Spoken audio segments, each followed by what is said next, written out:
Welcome to this edition of Planet Earth Weekly News. I'm going to talk today about the situation with the birds. That this continue is very interesting. That the birds continue dying, the fishes, now the cows, some cattle in Vietnam, and we need to get seriously on this topic because this is getting normal. It's abnormal. It's not normal, but it's getting normal because they are continuing dying in every part of the world. So maybe some people say fireworks. I don't think in any way this need to be about the fireworks need to be the cause of this.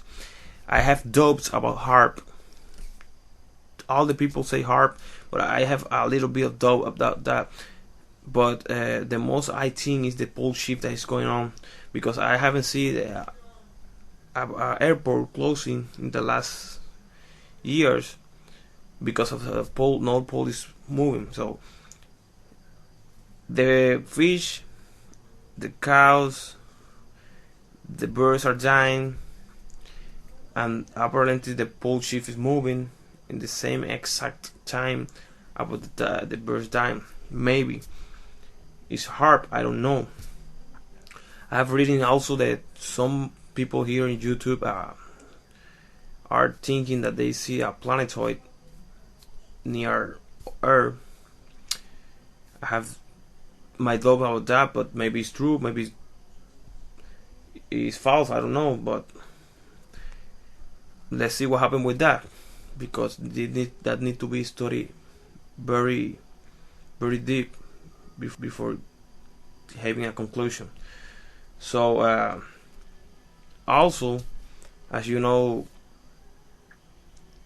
there is some activity in the Yellowstone that I want to place the video here, because the Yellowstone have a 10-inch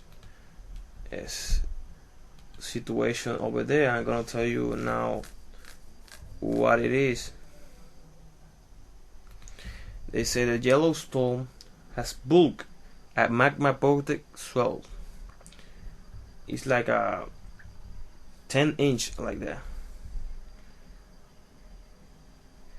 The Cimmerian volcano has produced a major eruption each 1,000 times, more powerful than Mount St. Helens 1980 eruption, 3 times in the past 2 million years. Yellowstone caldera, which covers a 25 by 37 miles, 40 by 60 kilometer swath of Wyoming, is an ancient crater formed after the last big blast, some 600,040 years ago. It said the stream rises from Castle Geyser in Yellowstone National Park. You will see the photo that I placed in the video. I also will place a video about the Yellowstone situation at the end of the news. Also, the sun appeared 2 days early on Greenland. This is not new, but this is important. This is from January 13. Why? In Greenland, the sun after the polar night of this year has risen by 2 days early. According to the KNR radio, Greenland showed the central star in Yellowstone on Tuesday at exactly 12:26:27 clock. Normally, the sun rises in the West Greenland settlement, however, until 13. First time in January again. First time in January. An expert from the University of Vienna suggests that the observation may be due to a recent strong accelerated melting of the Greenland ice sheet. I'm gonna ask you people, how did 2011 start? Oh, we have only 19 days.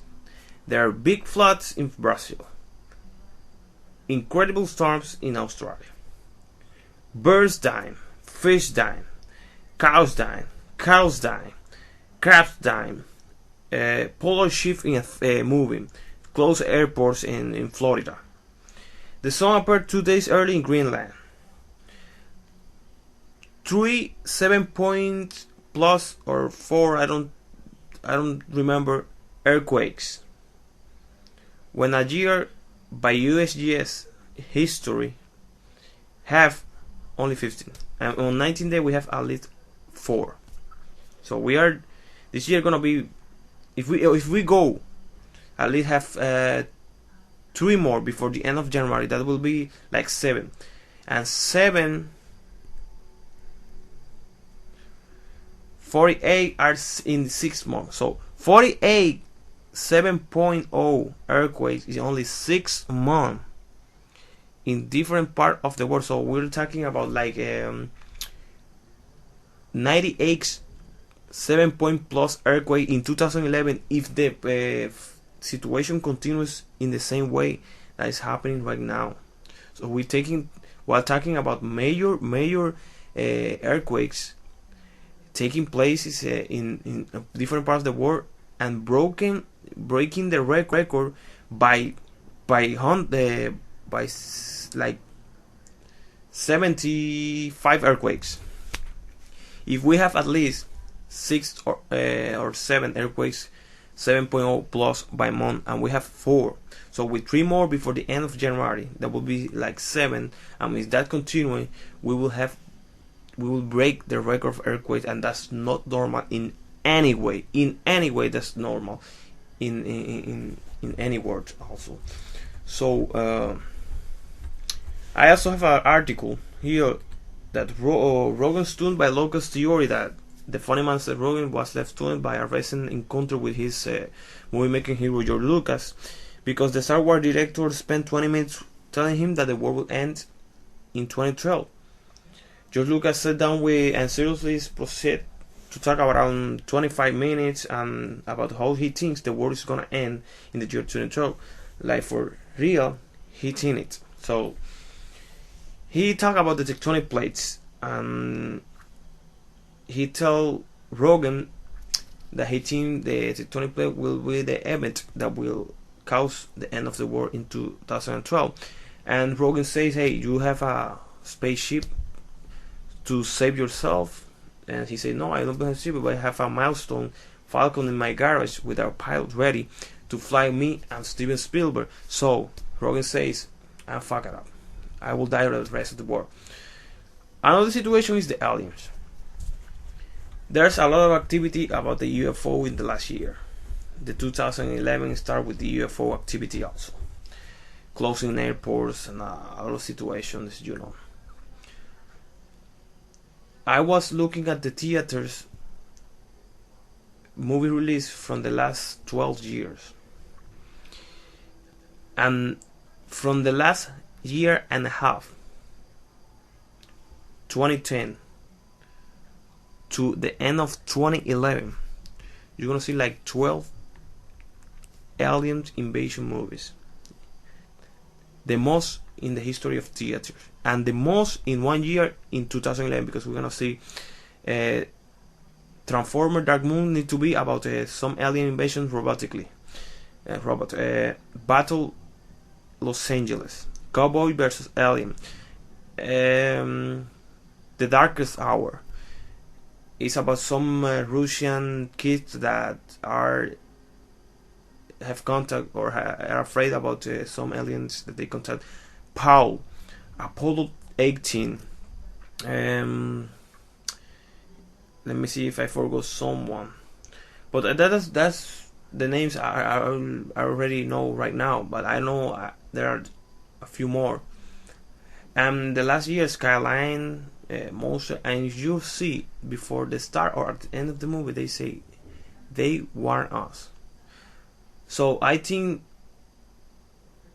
the message is coming from the movies, and people that understand the message and don't see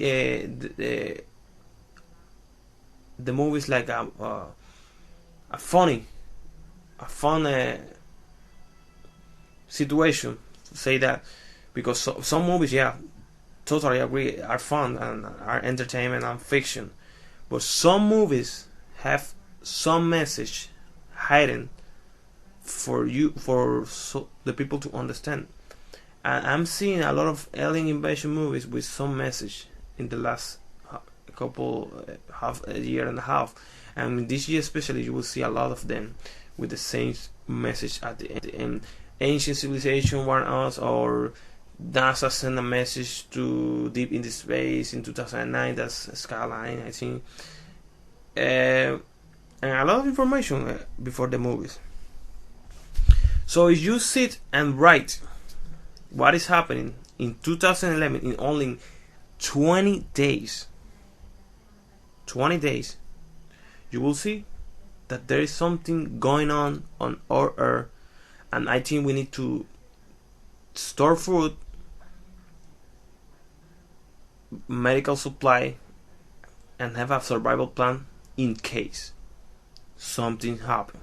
Be prepared, people, then to something. If something is not if nothing happen, then okay, you have food supply and you have medical supply for some emergency. But it's better that you have be prepared and prepare your families, people. 20 days. Look at what is happening now. The food may increase. The price may increase too. I don't know. Things are happening in the world. 19 days.